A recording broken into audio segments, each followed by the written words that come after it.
Welcome to Time News Studios.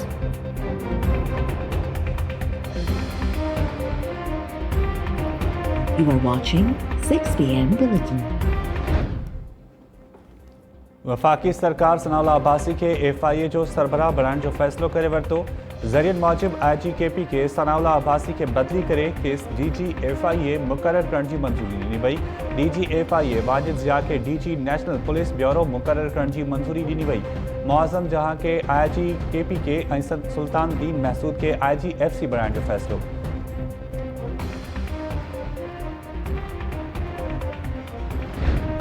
NCOC तरफ़ां corona पाबंदियुनि में नरमी जो ऐलान। हफ़्ते में 2 ॾींहनि बदिरां हिकु ॾींहुं कारोबार बंदि करण जो फ़ैसिलो। कारोबार कहिड़े ॾींहुं बंदि करणो आहे उन जो फ़ैसिलो सूबा कंदा। मज़ारूं ऐं सिनेमा घर बंदि रहंदा। पाबंदियुनि में नरमी 15 जून खां लागू थींदी। वफ़ाक़ी वज़ीर असद उमर चयो आहे त पाकिस्तान में कोरोना वैक्सीन जा 1 करोड़ डोज़ लॻी विया। डिसंबर ताईं 7 करोड़ शहरियुनि खे वैक्सीन लॻाइण जो हदफ़ आहे। सरकारी निजी मुलाज़िमनि खे 30 जून ताईं वैक्सीन कराइणी पवंदी। जो काजी फाइज ईसा साहब और शौकत अजीज सिद्दीकी साहब का केस है, उसको अदलिया को अपने ऊपर हमला तस्वर किया जाना चाहिए और हमेशा के लिए जुडिशरी के ऊपर जो धौंस और धांधली और प्रेशर से फैसले लिए जाते हैं, तो इस चीज़ को इस वक्त रोकना बहुत ज़रूरी है। जो भी आपने डील की है, चाहे वो आपने अपनी गिरती हुई हुकूमत को बचाने के लिए की है, तो पार्लियामेंट के जरिए कौम को बताएं कि आपने क्या ब्लंडर किया। बजट के रिलेटेड क्या स्ट्रैटेजी होगी, वो हमारे जो प्रेसिडेंट हैं शहबाज शरीफ साहब, वो इंशाल्लाह कौम के सामने उसको जल्द लेके आएंगे। इस्तीफों का फ़ायदा सिर्फ तब होता जब तमाम जमातें जो उस वक्त PDM में शामिल थी वो इस्तीफा दे देती। पाकिस्तान के अवाम को इस गवर्नमेंट से निजात चाहिए। इंशाल्लाह ताला इनका इंतसाब होगा। पीपल्स पार्टी मुंहिंजो हदफ़ न आहे, साणनि को मुक़ाबिलो न आहे। हाणे पीपल्स पार्टी जे मामले ते सवाल थियण न घुरिजनि। PDM में शामिल समूरियूं पार्टीज़ पहिरीं गॾिजी इस्तीफ़ा ॾियनि हा त फ़ाइदो थिए हा। नवाज़ लीग जी नायब सदर मरियम नवाज़ चयो आहे त बजट बाबति हिकमत अमली जो ऐलान शहबाज शरीफ़ कंदो। PDM में के बि इख़्तिलाफ़ न आहिनि। इतिहाद में शामिल पार्टीज़ जो नज़रियो हिकु ई आहे। PDM जी पार्टीज़ जो बि नवाज़ शरीफ़ वारो मौक़िफ़ आहे।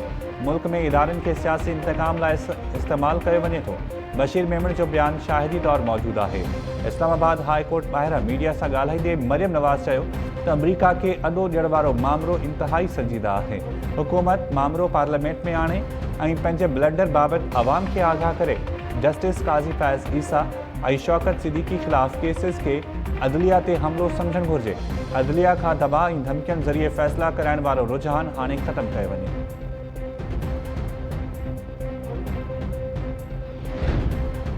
पीपल्स पार्टी सरकार पाण त सिंध में कमु न कयो, बहिराड़ी लाइ वफ़ाक़ी स्कीम्स ते बि एतिराज़ वारे छॾिया।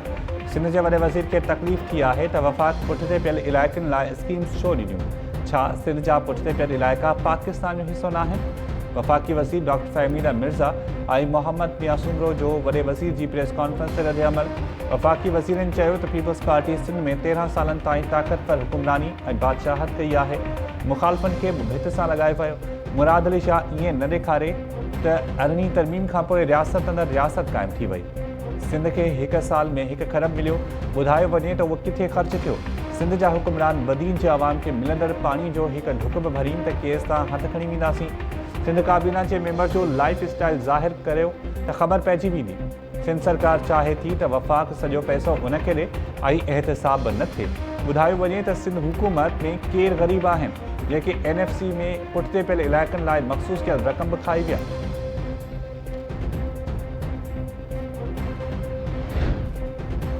बग़ावत केस में गिरफ़्तार नवाज़ लीग अॻवान जावेद लतीफ़ जी ज़मानत मंज़ूर। लाहौर जी अदालत ज़मानत मंज़ूर कंदे जावेद लतीफ़ खे आज़ादु करण जो हुकुम ॾेई छॾियो। अदालत तरफ़ां नवाज़ लीग अॻवान खे 2 लख रुपयनि जा मुचलका जमा कराइण जो बि हुकुम।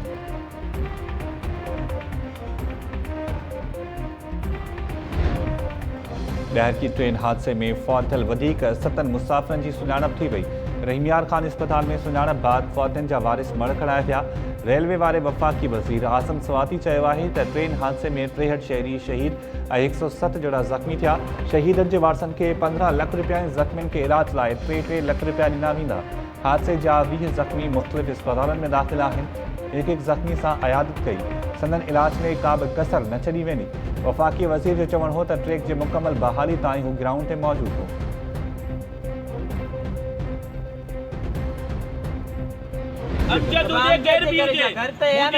मुझे घर ते जेको आया आहिनि मां हिन शइ जी मज़म्मत कयां थो।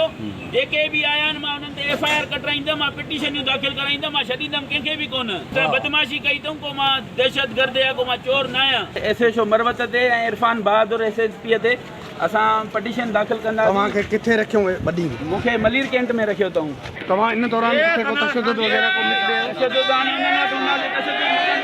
शहीद बाबा शहीद थी वियो सिंधी क़ौम जे करे, शहीद चाचू शहीद थी वियो सिंधी क़ौम जे करे। असां हे जेके दुख सहूं था पिया सिंधी क़ौम जे करे, पर सिंधी क़ौम अलाए छो चुप आहे। बाबा ई चाचा सिंध लाइ शहादत ॾिनी। असां ते ॾुखियो वक़्तु आयो त सिंधी क़ौम चुप आहे। हौसला बुलंद आहिनि। आख़िरी फसाह ताईं सिंध जे हक़नि लाइ जंग जोटींदासीं। ऐं को चोर या धाड़ेल राहियां जो घर ते चढ़ाई करे बदमाशी कई वई। जसकम चेयरमैन तरफ़ां SSP मलीर ऐं हद जे SHO ख़िलाफ़ केस दाख़िल कराइण जो ऐलान। अदालत ॿाहिरां टाइम न्यूज़ सां ॻाल्हाईंदे सनान कुरैशी चयो त साईं GM सैयद जी अदम तशद्दुद वारी वार्ड ते हलूं था, पोइ बि कार्रवायूं कयूं वयूं। धरणे दौरान हंगामा कंदड़नि खां लातालुकी जो इज़हार कयो ऐं अॼु बि हमलनि जी मज़म्मत कयूं था। फ़ोन करे घुरायो वञे हा, तॾहिं बि पेश थिया हा। घरनि ते ईअं चढ़ाई थियूं जो ॼण दहशतगर्द हुजा। हिरासत दौरान बदतरीन तशद्दुद कयो वियो। घरनि ते चढ़ाइनि ऐं बदमाशी खे कंहिं बि सूरत में बर्दाश्त न कयो वेंदो। बख़्तरबंद गाॾी में वेठल सनान कुरैशी तरफ़ां वकीलनि ऐं कारकुननि सां कचहरी दौरान टकरा। वली जेको रिमांड वठनि था त वठनि, वली जे न त जेको आहे होॾे बचा जेल। ॿ ॻाल्हियूं इहे आहिनि, ॿिए जेल न वेंदो मां। हक़ कजाए बाबा, हक़ कजाए। हक़ कजाए वाह भॼी वियो आहे दादा।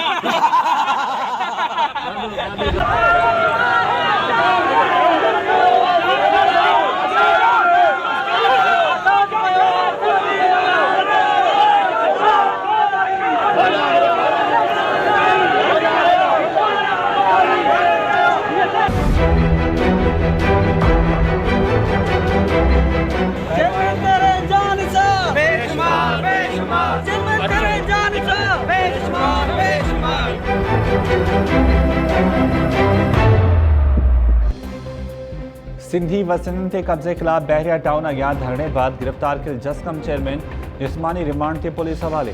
कराची जी दहशतगर्दी तोड़ अदालत सनान कुरैशी जो 2 ॾींहनि लाइ जिस्मानी रिमांड मंज़ूर करे वरितो। ॿुधणी दौरान सनान कुरैशी अदालत आरो चयो त हिरासत में तशद्दुद ख़िलाफ़ दाहण बावजूदि खेसि रिमांड ते उन्हनि हवाले कयो वञे थो। तशद्दुद बाबति जज जे सवाल ते सनान कुरैशी चयो त अखियूं बंदि करे तशद्दुद कयो वियो हो। धरणे बाद बसिस मां लाहे गिरफ़्तार कयल 120 क़ौमी कारकुन 14 ॾींहनि जे अदालती रिमांड ते जेल हवाले। मलीर कैंट जी पुलिस बख़्तरबंद गाॾी ज़रिए जसकम चेयरमैन खे अदालत पहुचायो। पुलिस बख़्तरबंद गाॾी में ई सनान कुरैशी ऐं संदसि भाउ कौसैन कुरैशी मुलाक़ात कराई। मुलाक़ात दौरान बख़्तरबंद गाॾी जो दर बंदि कयो वियो। बख़्तरबंद गाॾी में सनान कुरैशी खे नंढे भाउ प्यार मंझां मिठी ॾिनी। वकीलनि ऐं कारकुननि तरफ़ां सनान कुरैशी जी नारेबाज़ी सां आंजिया मथस गोल बि निछावर कया पिया। अदालत मां वापसी ते बख़्तरबंद गाॾी में वेहण दौरान सनान कुरैशी हथ लोॾे कारकुननि खे जवाबु ॾिनो। विक्ट्री जो निशान बि ॾेखारियो।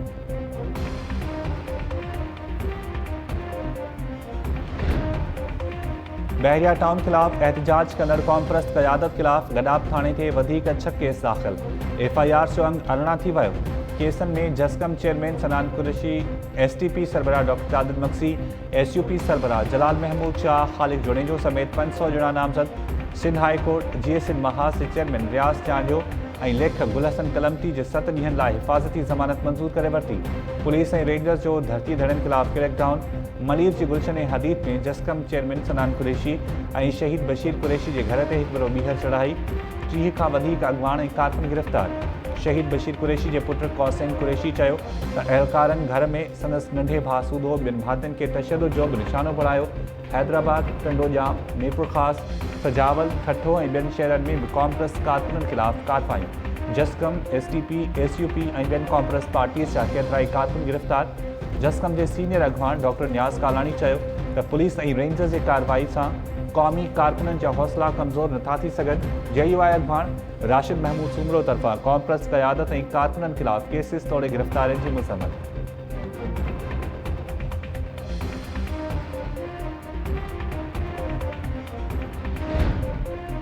बहरिया टाउन खिलाफ एहतजाज बाद कॉमप्रस्त क़यादत खिलाफ दहशतगर्दी जा केस ऐं गिरफ़्तारियुनि खिलाफ सिंध एक्शन कमेटी जे सॾ ते सॼी सिंध में एहतजाजी मुज़ाहिरा।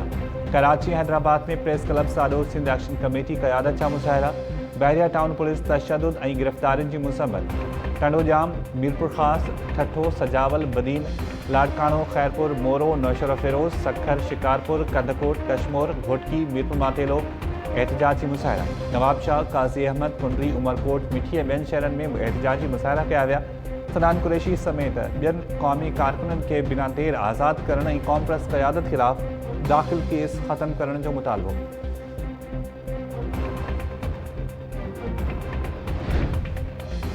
सांघड़ करप्शन रेफरेंस में नामज़द DFC सूदो 6 जवाबदारनि मथां फ़र्द जुर्म लागू। सखर जी एहतसाब अदालत में ॿुधणी दौरान DFC मुनव्वर आराई ऐं ॿियनि जवाबदारनि तरफ़ां ॾोह मञण खां इनकार। अदालत 21 जून ते शाहिदनि खे तलब करे वरितो।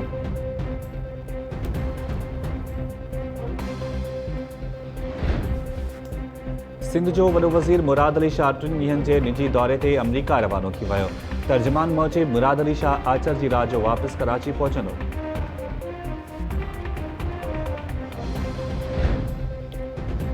सिंध जी दिल कराची सूदो ॿियनि शहरनि में जारी बदतरीन लोड शेडिंग ते नेपरा जागी पई। सिंध सूदो ॿियनि सूबनि में बिजली जी बंदिश जो नोटिस। नेपरा के इलेक्ट्रिक सूदो बिजली जी विर्छ कंदड़ कंपनीज़ खां वज़ाहत तलब करे वरिती। जारी थियल बयान में नेपरा चयो त बिजली जी विर्छ कंदड़ कंपनीज़ बिना कंहिं रंडक जी बिजली फ़राहम करण जूं पाबंद आहिनि। के इलेक्ट्रिक जे सरबराहनि सूदो समूरनि डिस्पोज़ खे जुमे ते तलब करे वरितो। बिजली जी बंदिश ऐं अण ऐलानियल लोड शेडिंग ते वज़ाहत करण जी हिदायत।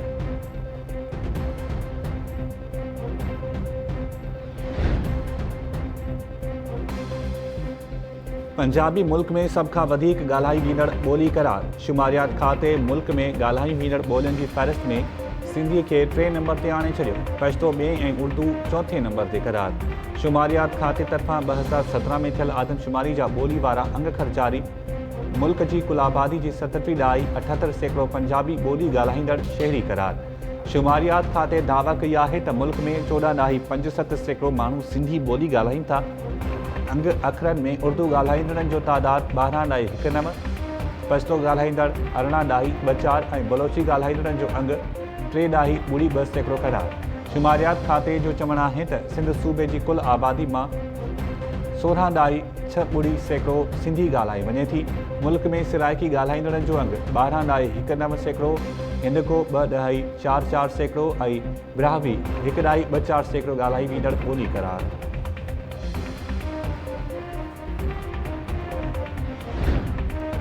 NHA में करप्शन जी बाज़ार गरम आहे। अथॉरिटी कंहिं बि रोड ते मयारी कमु न पई करे। NHA जी कोताही सबबि रस्तनि ते माण्हू मरी रहिया आहिनि। NHA जे हथनि ते हादसनि में फ़ौत थियल जो रत लॻल आहे। सुप्रीम कोर्ट बलोचिस्तान जी रोडनि जी ज़बून हाली बाबति NHA जी रिपोर्ट रद्द करे छॾी। NHA जी कारकर्दगी ते सख़्तु कावड़ जो इज़हार।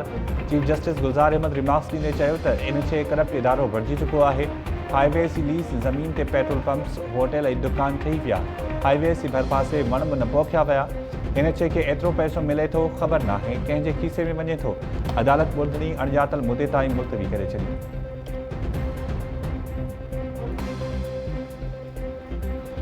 तू अगर वापस जाना चाहती है, ये तेरे वालिदैन हैं, ये तुझे लेने के लिए आए हैं। अगर तू वापस जाना चाहती है तो हमारी तरफ से कोई एतराज़ नहीं। अगर तू नहीं जाना चाहती तो तुझे ज़बरदस्ती कोई नहीं लेगा। फैसला तेरे ऊपर है। ये परेशानी छोड़ी भली बात है। परेशानी छोड़ी बस दिल नथी मने इन करे वापसी पिया वञूं। न कोई ज़बरदस्ती न आहे। ये सभिनी इन्हनि जे परिवार खे जॾहिं असां घुरायोसीं, इन जे वालिदैन खे, छोकिरे जे वालिदैन छोकिरे सां मुलाक़ातूं कयूं, छोकिरी वारनि सां मुलाक़ातूं कयूं। जॾहिं इन्हनि जूं पाण में मुलाक़ातूं थियूं काफ़ी देर ताईं, आख़िर में हिननि इहो फ़ैसिलो कयो त असां वापसि वञणु चाहियूं था पिया। दीन में कंहिं क़िस्म जी को ज़बरदस्ती कोन्हे। अगरि को क़बूल करणु चाहे थो पियो त वेलकम। त मां त हिन जे ॿियनि बिरादरी वारनि खे बि चयो जेका हिते वफ़द जी सूरत में आया मिलनि। मां चयो जेकॾहिं तव्हां ख़ुशी सां इस्लाम क़बूल कयो त तव्हांखे इस्लाम जी दावत आहे। ॾहरकी में शादी लाइ मज़हब मटाइण लाइ भरचूंडी शरीफ़ पहुतल हिंदू जोड़ो वालिदैन जी मिनतुनि बाद वापसि रवानो। नौजवान स्वरूप कुमार मेघवाड़ ऐं किरण मेघवाड़ भरचूंडी पीर मियाँ मिठो जी नाठी मियाँ जावेद वटि पहुता। नारी ऐं नौजवान जा वालिदैन बि भरचूंडी शरीफ़ पहुची विया। इलास मिनतुनि बाद जोड़ो वापसि रवानो। जोड़े जो चवणु आहे त मज़हब तब्दील करण लाइ आया हुआसीं। वालदेन जे अचण ते वापसि वञी रहिया आहियूं। मियां मिंटो जे नाती मियां जावेद चयो आहे त इस्लाम में ज़ोर ज़बरदस्ती नाहे। जोड़ो रज़ा ख़ुशी सां आयो हो ऐं पंहिंजी मर्ज़ी सां वापसि हलियो वियो।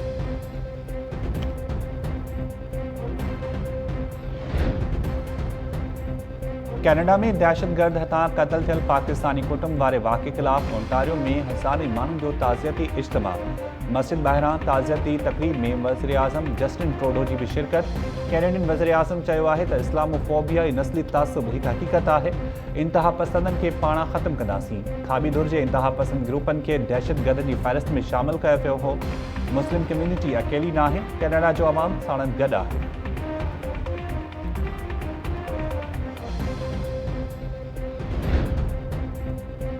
सिंध के मुख़्तलिफ़ इलाक़नि में फायरिंग के वाक़िअनि दौरान पुलिस एहलकार समेत ॿ ॼणा मारिजी विया। हिकु नींगर जो तशद्दुद थियल लाश गटर नाले मां हथ। मीरपुर ख़ास में चाहींदड़ नारीअ सां मिलण वियल पुलिस एहलकार ज़ुल्फ़कार सुमरो गोलियूं हणी क़तल। पुलिस पहुचे एहलकार ज़ुल्फ़कार ड्यूटी ते मौजूद हो। फ़ोन अचण बाद घर रवानो थियो। कुछ देर बाद सांगल रोड तां संदसि गोलियूं लॻल लाश हथ आयो। पुलिस मुबैना चाहींदड़ नारीअ खे हिरासत में वठी छॾियो। जैकाबाद में जखराणी बिरादरी जी ॿिनि में पुराणो तकरार तां नौजवान असगर जखराणी मारिजी वियो। रतो डेरो जी नादिर शाह कॉलोनी में नींगर जो गटर नाले मां तशद्दुद थियल लाश हथ आयो। नींगर जे मोटनपुर वासी 14 वरनि जी कश्मीर लाशारी तौर सुञाणप। लाश अस्पताल मुंतक़िल। मक़तूल जे वारसनि जो चवणु आहे त नींगर गुज़िरियल ॾींहुं घरां निकितो वापसि न आयो। अॼु लाश मिलियो आहे।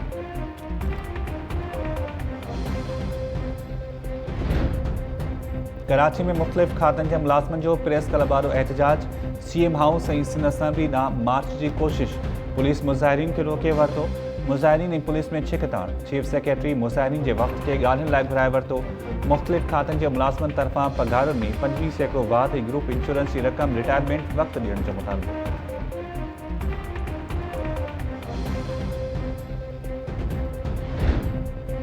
गुडू भरिसां रावलपिंडी खां कराची वेंदड़ खैबर मेल एक्सप्रेस वॾे हादसे खां बची वई।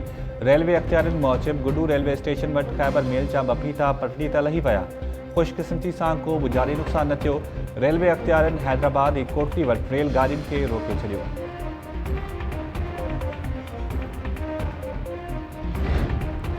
बदीन ऐं ठठे में पाणी खोट ख़िलाफ़ आबाद गारनि जा पैदल मार्च। बदीन में पाणी खोट ख़िलाफ़ आबाद गारनि तरफ़ां हैदराबाद सीडा ऑफिस ताईं पैदल लॉन्ग मार्च शुरू। ज़िलो बचायो कमेटी जे सर ते निकितल पैदल मार्च में समें आबादगार शहरी शामिल।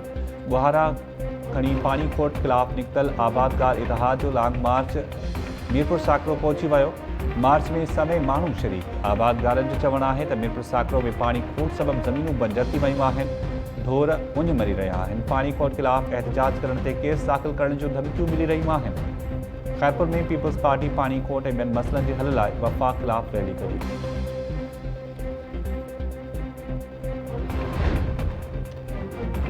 बांसिदाबाद में जोही में आबपाशी खाते में करप्शन की जांच लाइ नैब कराची की टीम पहुंची वई। नैब अमलदारनि पारां LS बचाव बंद 132 मेल मंसूर ढंढ जे बंदनि जो मुआइनो। जोही में बि नैब अमलदारनि FT ऐं गाज ड्यूरेशन बंदनि जो जाइज़ो। गाज ड्यूरेशन बंद जी डिज़ाइन मूजिबि मटीरियल जो इस्तेमालु न थियण जो इंकशाफ।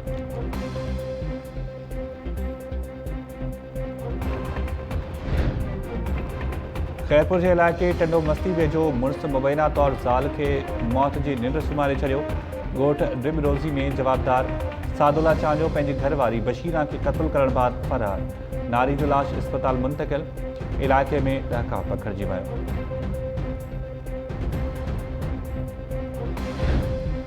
टंडवादम में नौजवान ज़ाल सां झेड़े खां पोइ पाण खे बाहि ॾेई छॾी। तहलाबाद पाड़ेवासी पौरियत रशीद ख़ासकली पाण मथां घासले ठारे बाहि ॾिनी। नौजवान घंटी जोगी हालत में ट्रॉमा सेंटर मुंतकिल। पुलिस जो चवणु आहे त नौजवान जा पाड़ेसरी ॿुधाए रहिया आहिनि त हुन ज़ाल सां झेड़े बाद पाण खे बाहि ॾिनी आहे।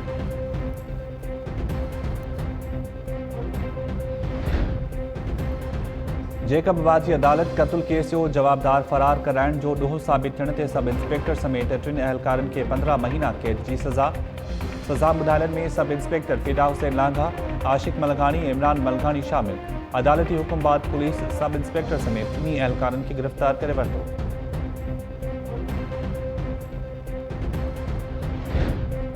कुंडरी मां 4 ॾींहं अॻु मुबैना तौर अगवा थियल नीगरी अनीका मेघवाड़ जे वारसनि जो धरणो। वालदैन बेहोश। मुज़ाहिरीन जो चवणु आहे त 4 ॾींहं अॻु जवाबदार न्याणी खे अगवा करे विया। खेसि बाज़ियाब कराए वञे। पीपी अखबार राहुल जीवन SHO मुज़ाहिरीन वटि पहुंची मुज़ाहिरीन के इंसाफ की खातिरी कराई जंहिं बाद धरणो ख़त्म कयो वियो।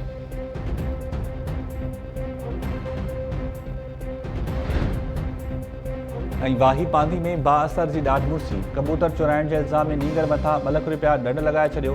पोरियत गुलाम शबीर बिरोही दायूं आहे त बाअसर ज़ुल्म कयो आहे, अटो वठण लाइ पैसा न आहिनि, 2 लख किथां आणियूं।